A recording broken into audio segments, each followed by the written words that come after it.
നീ പാഞ്ഞു പോയത് പൂജാമുറിയിലോട്ടാണല്ലോ. ഈ വീടിന്റെ പൂജാമുറിയില് ഞാൻ കയറുന്നോണ്ട് എന്താ കുഴപ്പം? പതിവില്ലാതെ ഈ സമയത്ത് വന്ന് കയറിയോണ്ട് ചോദിച്ചതാ. അതിനെ ആരും ചോദ്യം ചെയ്യണ്ട. ഇനി എല്ലാ ദിവസവും ഞാൻ പൂജാമുറി കയറും. എന്റെ ഭാര്യ വിവാഹത്തിന് ശേഷം കൂടെ കൂട്ടിയ ആ അയ്യപ്പ വിഗ്രഹത്തിന് മുന്നിൽ വിളക്ക് തെളിയിക്കുകയും ചെയ്യും. എടാ, നീ പറഞ്ഞ എനിക്ക് ഓർമ്മയുണ്ട്. നിന്റെ അച്ഛനോടൊപ്പം നീ യാത്ര ചെയ്യുമ്പോ നിന്റെ കയ്യിലൊരു അയ്യപ്പ വിഗ്രഹം ഉണ്ടായിരുന്നു. ആക്സിഡന്റിൽ അത് തെറിച്ചു പോയ കഥ നീ എന്നോട് പറഞ്ഞിട്ടുണ്ട്. അന്ന് തൊട്ട് വൃശ്ചിക മാസത്തില് നീ വ്രതം എടുക്കില്ലായിരുന്നു. അതിനൊരു മാറ്റം വന്നത് കഴിഞ്ഞ വൃശ്ചികത്തിലാ. ഇനി അതിനും മാറ്റം ഉണ്ടാവും. എന്റെ രീതികൾ ആരും ചോദ്യം ചെയ്യണ്ട. കണ്ണേട്ടന് കുറച്ചു ദിവസമായിട്ട് നല്ല ടെൻഷൻ ഉണ്ടല്ലോ.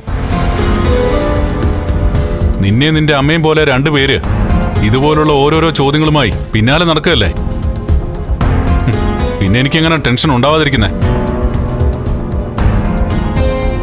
നിന്റെ അമ്മായിയച്ഛന് തലയ്ക്ക് നല്ല സുഖമില്ലാതെ നടക്കുമായിരുന്നു. എന്നിട്ട് അയാളെ ഒന്ന് പോയി കാണാൻ നീ ശ്രമിച്ചായിരുന്നോ?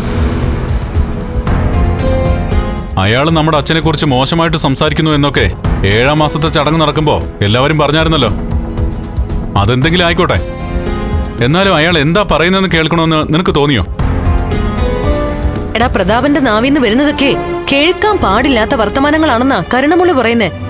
അവള് പറയുന്നത് മാത്രം വിശ്വസിക്കാതെ എന്താണ് അയാൾക്ക് പറയാനുള്ളതെന്നൊന്ന് കേട്ടൂടായിരുന്നോ നിനക്ക്? ഇപ്പൊ ജോലിയൊന്നുമില്ലല്ലോ, അതുകൊണ്ട് അയാളുടെ പിന്നാലെ പോകുന്നത് സമയനഷ്ടമൊന്നും അല്ലല്ലോ.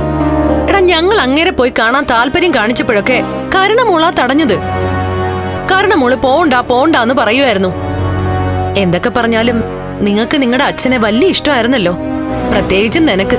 അപ്പൊ വിശ്വേട്ടിനെ കുറിച്ച് വേണ്ടാത്ത എന്തെങ്കിലും വർത്തമാനം പറഞ്ഞാലേ നമ്മൾ അയാളെ ചെവിക്കുറ്റിക്ക് അടിക്കത്തില്ലേ?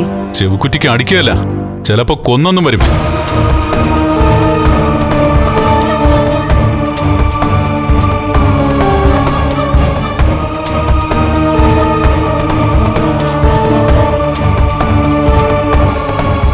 അയാളാ പറഞ്ഞതിന്റെ അർത്ഥം എന്താ അമ്മേ? എനിക്കറിയത്തില്ല. ഇനി അവന്റെ ദേഹത്തും അവന്റെ അച്ഛൻ കേറിയോന്ന് എന്റെ സംശയം. അല്ലെങ്കിൽ പിന്നെ ഇങ്ങോട്ട് വന്ന ഉടനെ അവൻ പൂജാമുറിയിലോട്ട് കയറി അയ്യപ്പ വിഗ്രഹത്തിന് മുന്നേ വിളക്ക് കൊളുത്തിയിട്ട് ഉടനെ അങ്ങ് പോവൂ? അയാൾക്കും അയാളുടെ ഭാര്യയ്ക്കും എന്തൊക്കെയോ പ്രശ്നങ്ങൾ ഉണ്ടായിട്ടുണ്ടമ്മേ. ഈ രണ്ടെണ്ണം എങ്ങനെയെങ്കിലും ഒന്ന് അടിച്ചു പിരിഞ്ഞിരുന്നെങ്കിലേ അതെങ്കിലും കണ്ട് നമുക്കൊന്ന് സന്തോഷിക്കാമായിരുന്നു. എടാ, അവൻ പറയുന്നതിലും എന്തോ ഒരു കാര്യമുണ്ട്. കരുണയുടെ അച്ഛനെ കാണണമെന്ന് നമ്മൾ പറഞ്ഞപ്പോഴൊക്കെ അവളെന്തിനാ നമ്മളെ ഇങ്ങനെ തടയുന്നേ? അയാളെ ഇപ്പോ ഏതോ മെന്റൽ ഹോസ്പിറ്റലിലേക്ക് കൊണ്ടുപോയിരിക്കല്ലേ, ഇനിയിപ്പോ കാണാനും പറ്റില്ല. കരുണയുടെ അച്ഛന് തലയ്ക്ക് സുഖമില്ലെങ്കിലേ അയാളുടെ ബിസിനസ് ഒക്കെ നീ അങ്ങ് ഏറ്റെടുക്ക്. അതിന് അയാൾക്ക് എന്ത് ബിസിനസ് ഇരിക്കുന്നു?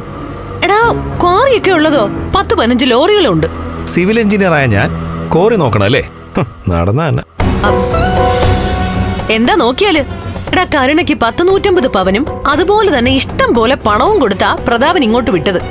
അതെല്ലാം ഈ പറയുന്ന ക്വാറിയിൽ നിന്ന് ലോറിയിൽ നിന്നൊക്കെ ഉണ്ടാക്കിയതാ. എടാ, അതൊക്കെയാടാ ഇന്നത്തെ കാലത്ത് നല്ല ബിസിനസ്. എഞ്ചിനീയർമാരൊക്കെ ഇപ്പൊ ചവറ് പോലെയുണ്ട്. നിനക്ക് നമ്മുടെ കൺസ്ട്രക്ഷൻ കമ്പനി ഉള്ളതാ രക്ഷയായത്. അല്ലെങ്കിലേ ജോലിക്ക് വേണ്ടി നീ എങ്ങനെ അലഞ്ഞിതിരിഞ്ഞ് നടക്കേണ്ടി വന്നേനെ. ഇപ്പോ ഉള്ള ജോലിയും പോയല്ലോ. എങ്കിലും ശമ്പളം കിട്ടുന്നില്ലേ? എടാ, ജോലി ചെയ്യാതെ ശമ്പളം കിട്ടുന്ന ഭാഗ്യവാന്മാരാ നീയും നിന്റെ അമ്മാവനും കോമാ സ്റ്റേജിൽ കിടക്കുന്ന മേഘനും ഒക്കെ. അതിനെ മുജ്ജന്മ സുഹൃതെന്നേ പറയാൻ പറ്റൂ.